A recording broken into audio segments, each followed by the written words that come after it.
Last time we talked about adding, subtracting, and multiplying monomials. Today we're going to talk about the power rule. So just as a refresher, if you are trying to add monomials or subtract monomials, so you have like 2x squared plus 3x squared, okay? As a review, you're going to just combine the coefficients because since these are like terms, they're both x squared terms, you would just do 2 plus 3, which is equal to 5x squared. Okay, so if you're subtracting, it's the same idea. You would do the 2 minus 3 to get a negative 1x squared. Now, if you're multiplying, like for example, you have x to the third times x to the fourth. If you are multiplying your monomials, you're going to add the exponents. Okay, so 3 plus 4 is 7. Now, today's lesson is about the power rule. So if we're taking our exponent to another power. So if we're raising a monomial to a power, we're going to use the power rule. So here's our example, x to the a, parentheses, to the b. Okay, so this is x to the a to the b, and the b power, we're going to take our a and our b, and we're going to multiply them. So if we're multiplying the monomials, we add. But if we're doing to the power, then we multiply. So you're going to do x to the a times b power. Now what that looks like, we'll just try it with this first example, x squared to the fifth power. So it's like saying we're doing x squared and then that to the fifth. So we're doing x squared times x squared times x squared times x squared times x squared. So if we're doing that, you would add all of your 2's. But since we have our power here, we're going to go ahead and multiply. So we have x to the second, and 2 times 5 is going to be our final answer. So 2 times 5 is 10. So our answer here is x to 10. So we have 5 groups of x squared. So it is similar to this, where you would add if you separated it out instead of keeping it as a condensed group like it is. If you were to expand it to x squared times x squared times x squared times x squared times x squared, that would be the same thing as x squared to the fifth power.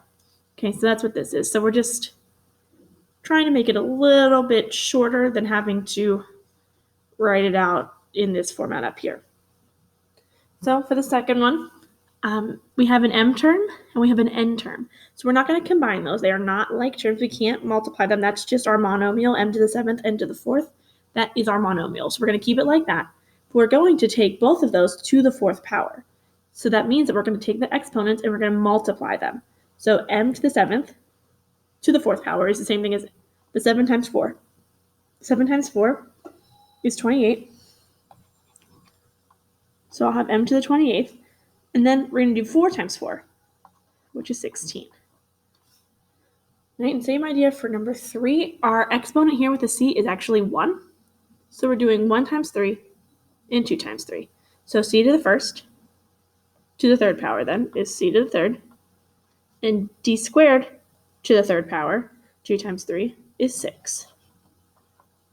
Okay, so it's pretty easy if you just have the monomials with just the variables and an exponent.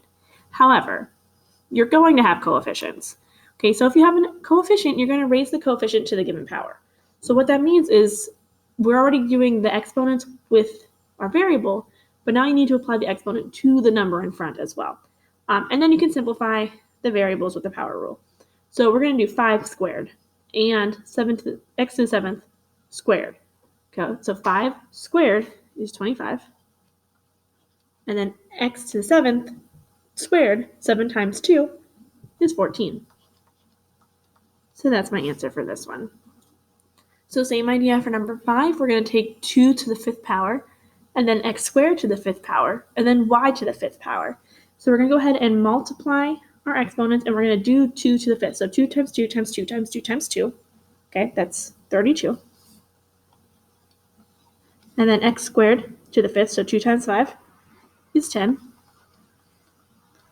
And 1 right here, so 1 times 5 is 5.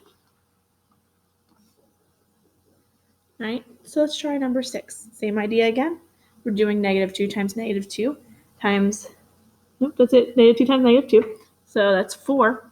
And make sure if you're putting this in your calculator that if you're putting negative 2 squared, and you're just putting negative 2 squared, no parentheses, you're really doing 2 squared and then the opposite of that, which is why you're going to get an answer of negative 4. However, we want actual negative 2 squared. So you need to put parentheses around the negative 2 and then square it in order to get the correct answer here, because your answer should be positive because of the even number exponent here. Okay, so negative 2 times negative 2 is a positive 4. And then we're going to go ahead and multiply our exponents. So 4 times 2, that's 8. And 6 times 2 is 12. Right, so same thing for 7. You're doing negative 4 times negative 4 times negative 4 times negative 4 to get 256. And then 3 times 4, that's 12. And 4 times 4, and that's 16. Okay, so number 8, you're doing negative 3 times negative 3 times negative 3 because it's the third power. It's an odd number here, so my answer is going to be negative. So negative 3 times negative 3 is 9. 9 times negative 3 is negative 27. And then 2 times 3, that's 6. Now this last one, please don't get thrown off with the fraction here. If you have a calculator, you can use the alpha y equals button to type in your fraction and then do the exponent. Or if you're going to do it in your head, which is very possible for this one, you're going to apply the exponent of 3 to both the numerator and the denominator. So you're doing 1 cubed, so 1 times 1 times 1. Well, that's 1. And then 2 cubed, 2 times 2 is 4. 4 times 2 is 8. So 1/2 cubed is just 1/8. And then we can go ahead and multiply our exponents. So 3 times 3 is 9. 4 times 3 is 12. 5 times 3 is 15. Right, so it's not too bad for there. So now the next section involves mixed practice, where you're going to be doing the power rule that we just talked about. You're also going to be doing the multiplying of monomials from last week and the adding and subtracting monomials also from last lesson. So we're going to go ahead and start. You follow the order of operations here to solve. So we want to make sure we're doing our grouping symbols first, and then our exponents, and etc. Okay, so first of all, in number 10, we have our grouping symbols first. So I want to go ahead and start with that. This is the power rule because we do have the exponent on the outside, so that means I'm going to multiply. So x to the third and 3 times 3, that is x to the ninth. And then the same thing here, 3 times 3, so it's y to the ninth, times x y squared. All right, so this is the part that comes in from last lesson, where we now need to go ahead and multiply our monomials. So when we multiply the monomials, we want to add. So I'm going to add my exponents. So I'm doing x to the ninth plus that x to the first. So 9 plus 1 is 10. So I know it's going to be x to the 10th. And then 9 plus 2 is 11. So y to the 11th. Right, so same idea for the next one. We want to start with our parentheses first. We're doing our 4 exponent first. So when we're going and using the exponent, the power rule, we're going to multiply our exponents. So I'm just going to go ahead and bring this down. We're going to ignore this for now. We don't need that a cubed yet.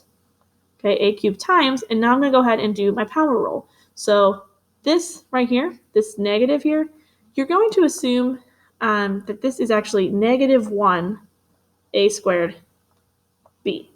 Okay, so you're going to do your 4 exponent to the negative 1, and then you're going to do the 4 to the a squared, and then the 4 to the b. So negative 1 to the 4th power, negative 1 times negative 1 times negative 1 times negative 1 is a positive 1. So I will now have 1, and then a squared to the 4th power, so 2 times 4 is 8. And b to the 4th is just b to the 4th.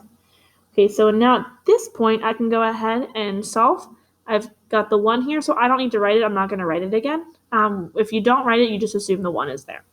So I'm going to do a to the 3rd times a to the 8th, which means that it's multiplying the monomials. I'm going to add the exponents.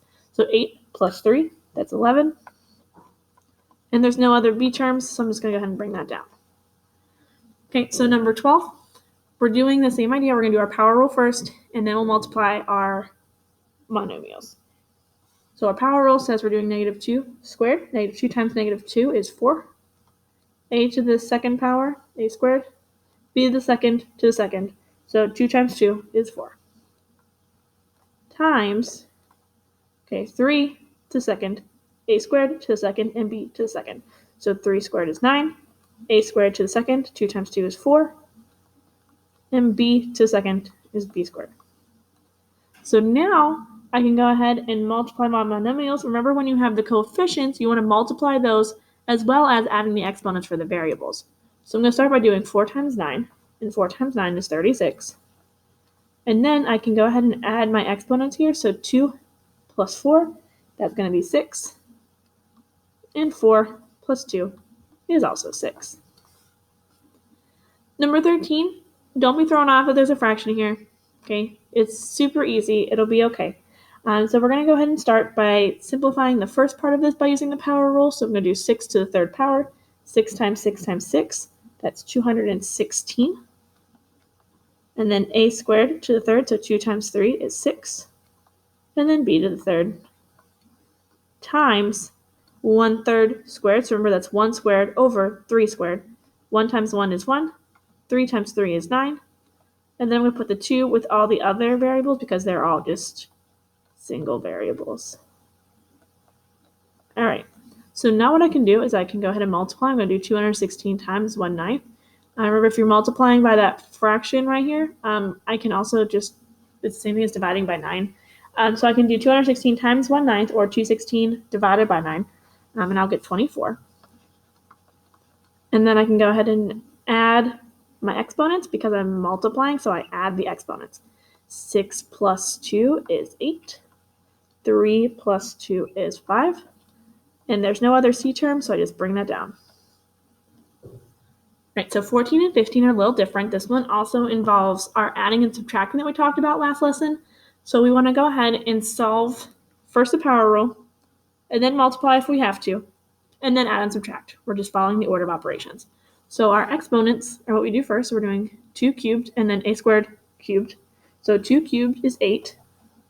A squared to the third, that's 2 times 3, that's 6. Okay, plus, and then I'm just going to bring this down. Or I can just solve it now. I'm just going to solve it now. You can just bring it down if you want to do exactly step by step. I'm going to go ahead and solve it. So we're going to do our multiplication. Remember, when we multiply, we're adding the exponents. So this has a coefficient of 1. 1 times 3 is 3. And then I can add right here, 4 plus 2, that's 6. Okay, so now I've gone ahead and done my powers. I've done my multiplication. And now I can go ahead and add if I can. These have like terms, a to the 6th. Okay, so remember, if you're adding like terms, you do not combine the exponent. The exponent will stay 6 for this. A to the 6th is all that will be. Do not add those exponents. Okay, so I'm just adding 8 plus 3. And 8 plus 3 is 11. That's it. Okay, just bring down a to the 6th and we're done. So same idea for the next one. There's just a lot going on there. So pause it for a second and try that video, or try that problem when you're done. Resume the video when you're done. So if you're done, we're going to go ahead and solve this. So I'm going to go ahead and do my power first. So 3 to the 4th, x to the 3rd, to the 4th, and y to the 4th. So 3 times 3 times 3 times 3 is 81. X to the 3rd, to the 4th, that's 3 times 4, and that's 12. And then y to the 4th, minus, and then I'm going to go ahead and do 7 squared. So 7 squared is 49. And then x to the 5th squared, so it's x to the 10th, because I'm multiplying, and then y squared. And then I'll put times x squared, y squared. Okay, so now I'm going to go ahead and do this multiplication right here. So I'm going to leave this as is. I'm just going to bring it down exactly like it's written. And then I'm going to go ahead and do this. So 49 times 1 is 49. And then x to the 10th times x to the 2nd, which means we're adding. So it's x to the 12th. And then y squared times y squared. So 2 plus 2 is 4. I now have like terms. So I can just do 81 minus 49. And that'll give me 32. And then I do not subtract the variables in the exponents. That x to the 12th, y to the 4th stays the same no matter what. So I do nothing with that. I just rewrite it exactly as is. Right, so if you flip to the back, you'll notice there's some problems with shapes. So don't be thrown off. It's okay. We're going to find the perimeter and the area of the first 3. And then the bottom 2, it's just area. So in case you don't remember your formulas, for perimeter, that's when you're adding up all the sides. So I'm not going to write that, but the area of the rectangle, okay, that's area equals your length times your width.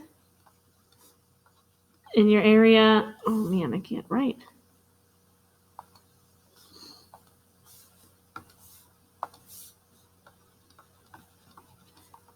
Area of your triangle is area equals 1/2 base times height.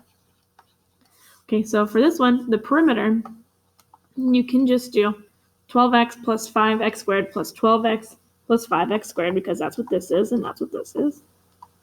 But since they're written twice, I'm going to do 2 times my length of 12x plus 2 times my width, which is 5x squared. All right, so 2 times 12 is 24. Bring down the x. And 2 times 5 is 10. Bring down the x squared. And that's my answer. Now for the area, I'm doing my length times my width. So I'm doing 12x times 5x squared. So since I'm multiplying here, I'm going to multiply my coefficients first. So 5 times 12 is 60. And then I have x to the first times x squared. 1 plus 2 is 3. Right? So that's not too bad. For the triangle, the perimeter, we're going to add up all the sides. So I'm going to go ahead and write the ones that have like terms next to each other, just so it's easier when we solve.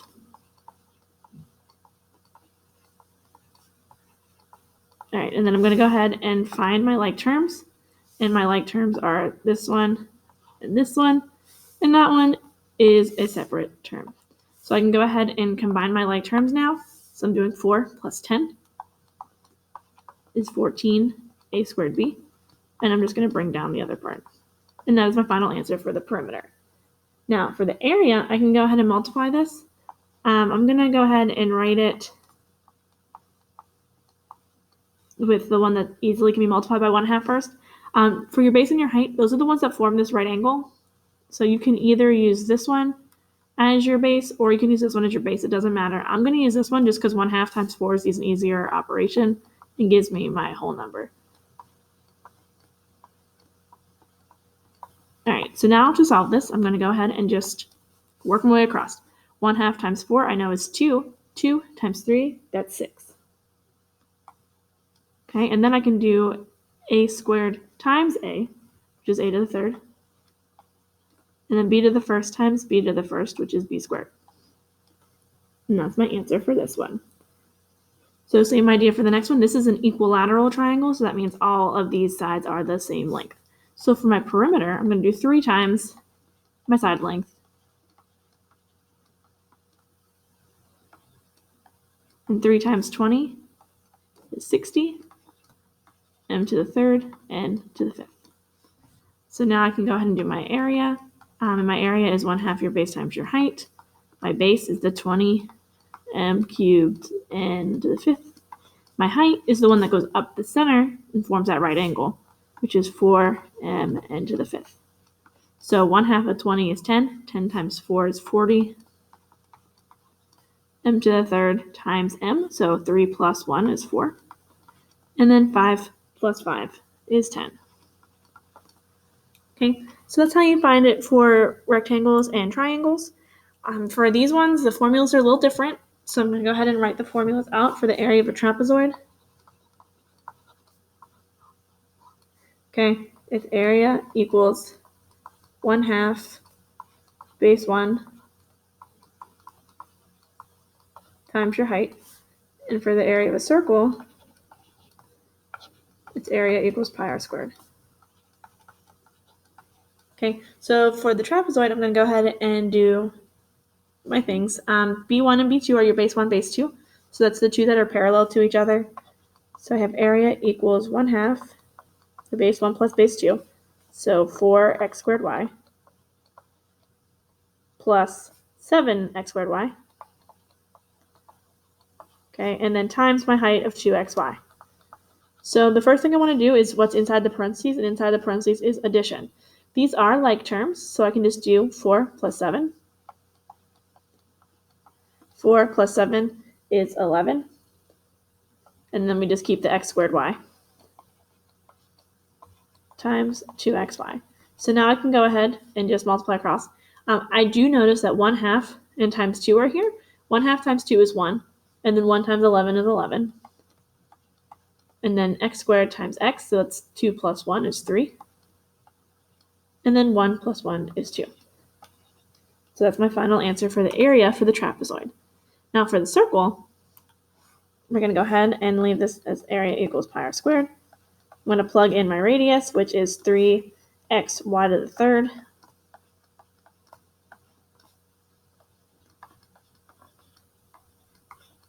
And then I can solve.